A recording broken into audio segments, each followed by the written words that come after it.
naniniwala tayo doon sa kasabihan na habang may buhay, may Pag-asa. habang may buhay, may Pag-asa. habang may buhay, may Pag-asa.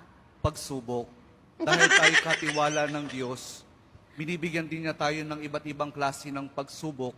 Kaya po doon sa pagsubok na yon, saka pa lang natin mauunawaan na talagang ang ating buhay ay mayroong, habang may buhay mayroong, Pagsubok. habang may buhay may Pagsubok. pagbangon. Huwag niyong hayaan na kapag meron kayong pinagdaraan ng pagsubok, ay hindi kayo babangon.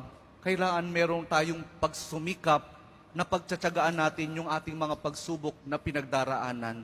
At kapag merong pagsubok at merong pagbangon, saka pa lang natin mauunawaan na talagang ang ating buhay, na habang may buhay, may Pagbangon. habang may buhay, may Pagbangon. pag-ibig. Ang pag-ibig na nagmumula kay Jesus lamang sa ating mahal na poong Jesus Nazareno.